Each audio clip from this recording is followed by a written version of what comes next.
প্রথমে আমরা বাংলাদেশের মানচিত্রের সাহায্যে বাংলাদেশের প্রধান প্রধান বন আচ্ছাদিত এলাকার অবস্থান দেখব এবং তারপর বাংলাদেশের একটি খালি মানচিত্রে বিভিন্ন রং ব্যবহার করে বনভূমিগুলোর অবস্থান চিহ্নিত করব।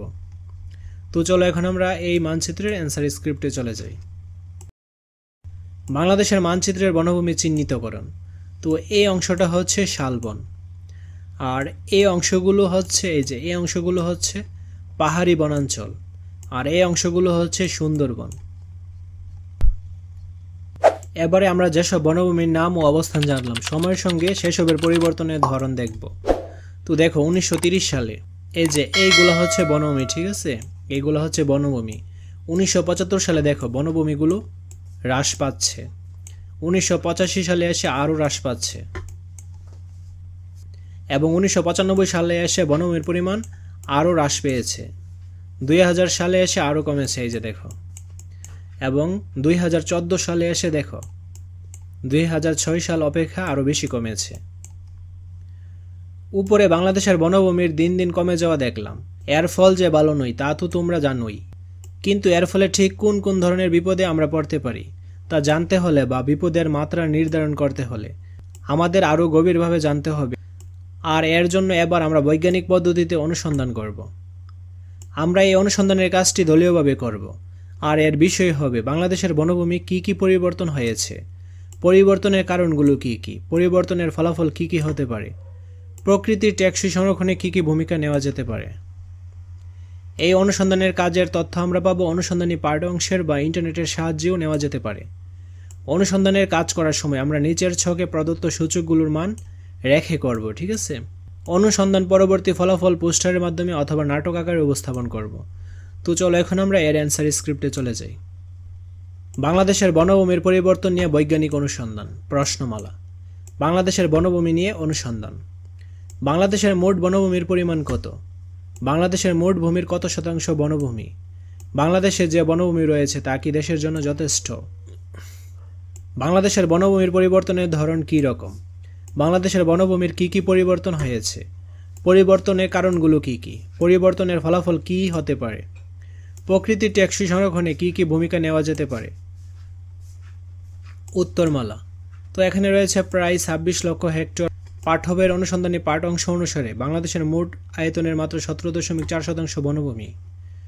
কোনো একটি দেশের মোট ভূমির 25% বনভূমি থাকা প্রয়োজন। বাংলাদেশে যে বনভূমি আছে তা দেশের জন্য যথেষ্ট নয়। আশঙ্কাজনক। বাংলাদেশে বনভূমির পরিমাণ দিন দিন হ্রাস পাচ্ছে। বাংলাদেশের বনভূমি নিম্নোক্ত পরিবর্তনগুলো সংঘটিত হয়েছে, যেমন আগের চেয়ে আয়তন অনেক কমে গিয়েছে। বনভূমি উজাড় করে অনেক স্থানে মানববসতি স্থাপন করা হয়েছে। বনভূমির পশু পাখিগুলোর মধ্যে অনেক প্রজাতি বিলুপ্ত হয়ে গিয়েছে। বড় ও প্রাচীন গাছগুলো নিধনের কারণে বনে গাছের সংখ্যা কমে গিয়েছে। বনভূমির পরিবর্তনের পেছনে যে কারণগুলো রয়েছে সেগুলো হচ্ছে বন উজাড় এবং অবৈধভাবে গাছ কাটা, দখল ও ভূমির রূপান্তর, বন্যপ্রাণীর শিকার এবং এর অবৈধ ব্যবসা, বনে মানব বসতি স্থাপন, পাহাড়ি বনভূমির ক্ষেত্রে নির্বিচারে পাহাড় কাটা, অপরিকল্পিতভাবে শিল্পায়ন ও নগরায়ন। বনভূমির পরিমাণ কমে যাওয়ার ফলে সৃষ্ট পরিবর্তনের ফলাফল ভয়াবহ হতে পারে, কারণ বিশেষজ্ঞদের দ্বারা জলবায়ু সংক্রান্ত ঝুঁকিপূর্ণ দেশ হিসেবে বাংলাদেশ চিহ্নিত হয়ে আসছে। এক্ষেত্রে যে ফলাফলগুলো আসতে পারে সেগুলো নিচে দেওয়া হলো। এতে বাংলাদেশের গড় তাপমাত্রা বৃদ্ধি পাবে। সমুদ্র পৃষ্ঠের উচ্চতা বৃদ্ধি পেয়ে দেশের দক্ষিণাঞ্চলের উল্লেখযোগ্য অংশ পানিতে তলিয়ে যেতে পারে। গ্রীষ্মকাল দীর্ঘ হতে পারে। অনাবৃষ্টি ও খরার কারণে বিস্তৃত অঞ্চল মরুভূমিতে পরিণত হওয়ার আশঙ্কা আছে। Carbon dioxide, carbon monoxide, sulphur dioxide জাতীয় গ্যাসের পরিমাণ বৃদ্ধি পাবে।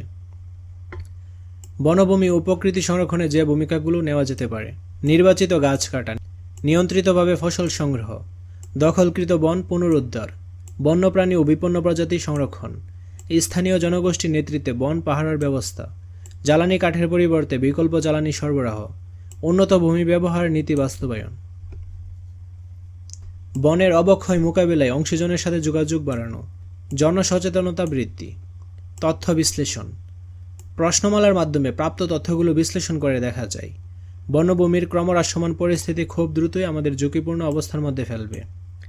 এজন্য আমাদের বনভূমি রক্ষার ব্যাপারে সচেতন হতে হবে। বনভূমি হ্রাসের পেছনে যে কারণগুলো রয়েছে সেগুলো সরকারি ও বেসরকারি প্রচেষ্টায় সমাধানের চেষ্টা চালাতে হবে, নয়তো বাংলাদেশ জলবায়ু পরিবর্তনজনিত ক্ষতির শিকার হবে। ফলাফল ও সিদ্ধান্ত গ্রহণ। এ পর্যন্ত প্রাপ্ত তথ্য বিশ্লেষণ করে ফলাফল হিসেবে যা পাওয়া যাচ্ছে তা হলো আমাদের দেশে পর্যাপ্ত বনভূমি নেই, এর পরিমাণও দিন দিন কমে যাচ্ছে। পরিবেশের ভারসাম্য ও দেশকে বসবাসের উপযোগী রাখতে বনভূমি সংরক্ষণ ও পরিমাণ বৃদ্ধির ব্যাপারে কার্যকর ও টেকসই পদক্ষেপ নেওয়া জরুরি। এখানে সূচকসমূহ দেওয়া রয়েছে বনভূমির নাম ও অবস্থান। গ্রীষ্মমণ্ডলীয় চিরসবুজ এবং অর্ধ চিরসবুজ বন, পার্বত্য চট্টগ্রাম এবং বাংলাদেশের পূর্ব ও দক্ষিণ পূর্ব অংশ। তারপর এখানে রয়েছে ম্যানগ্রোভ বন, খুলনা, সাতক্ষীরা, বাগেরহাট, পটুয়াখালী, বরগুনা জেলার দক্ষিণাংশ। তারপর শালবন, মধ্য উত্তর পূর্বাঞ্চল, টাঙ্গাইলের মধুপুর, গাজীপুর, ময়মনসিংহ, শেরপুর, নেত্রকোনা এবং সিলেটের অঞ্চল। বর্তমানে কি কি পরিবর্তন হয়েছে? বনভূমির আয়তন কমে এসেছে।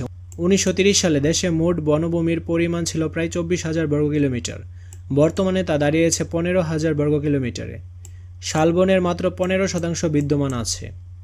7 লক্ষ হেক্টর পার্বত্য বনাঞ্চলের মধ্যে 1 লক্ষ হেক্টর বন দ্বারা আচ্ছাদিত আছে। পাহাড়ি বনের মাত্র 14% টিকে আছে। পরিবর্তনের কারণসমূহ: বন ধ্বংস করে তাতে মানববসতি স্থাপন, নির্বিচারে গাছ কেটে জ্বালানি সংগ্রহ, বন উজাড় করে কলকারখানা স্থাপন, অবৈধভাবে প্রাণী শিকার ও চোরাচালানি কার্যক্রম পরিচালনা। এসব পরিবর্তনে আমাদের জীবনে কোন কোন প্রভাব ফেলতে পারে বা ফলাফল: প্রকৃতির ভারসাম্য নষ্ট হবে, বন্যপ্রাণীর বাসস্থানের ক্ষতি হবে, মাটির ক্ষয় এবং মূল্যবান বাস্তুতন্ত্রের অবক্ষয় ঘটবে, অনাবৃষ্টি ও খরার ফলে দেশে মরুভূমিতে পরিণত হতে পারে, দেশে উপকূলীয় অঞ্চল ঘন ঘন প্রাকৃতিক দুর্যোগের আক্রান্ত হতে পারে। টেকসই উন্নয়নে কী কী পদক্ষেপ নেওয়া যেতে পারে: পরিবেশ আইনের বাস্তবায়ন, বনের জীববৈচিত্র্য রক্ষার্থে প্রযুক্তির ব্যবহার, নির্বিচারে বনভূমির গাছ কাটা রোধ করা, নতুনভাবে বনায়ন করা, সরকারি পৃষ্ঠপোষকতা বৃদ্ধি, বনভূমিকে ফসলি জমিতে রূপান্তর বন্ধ করা, সামাজিক জনসচেতনতা তৈরি। পোস্টারের মাধ্যমে উপস্থাপন। পোস্টারের কন্টেন্ট সমূহ: বাংলাদেশের বনভূমি। বাংলাদেশে বৈচিত্র্যময় বনভূমির বাস্তুতন্ত্র রয়েছে। বাংলাদেশের মোট বনভূমির পরিমাণ প্রায় 26 লক্ষ হেক্টর। বাংলাদেশে বনভূমি দেশের মোট আয়তনের 17.4%। বাংলাদেশের বৈচিত্র্যময় বনভূমিকে মূলত 3 ভাগে ভাগ করা যায়। বাংলাদেশ সহ সারা বিশ্বের বনভূমির পরিমাণ প্রতিনিয়ত হ্রাস পাচ্ছে। বনভূমি হ্রাস পাওয়ার কারণসমূহ: বন উজাড় ও অবৈধভাবে গাছ কাটা, দখল ও ভূমির রূপান্তর, বন্যপ্রাণী শিকার এবং এর অবৈধ ব্যবসা।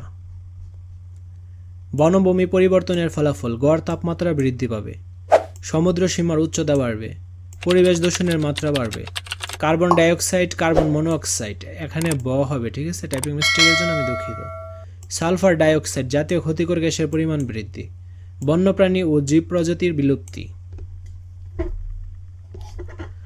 বনভূমি সংরক্ষণে আমাদের করণীয়: পরিবেশ আইন বাস্তবায়ন, দখলকৃত বন পুনরুদ্ধার, বন্যপ্রাণী ও বিপন্ন প্রজাতির সংরক্ষণ, স্থানীয় জনগোষ্ঠীর নেতৃত্বে পাহারার ব্যবস্থা, জ্বালানি কাঠের পরিবর্তে বিকল্প জ্বালানি সরবরাহ, বনের অবক্ষয় মোকাবেলায় অংশীজনের সাথে যোগাযোগ বাড়ানো।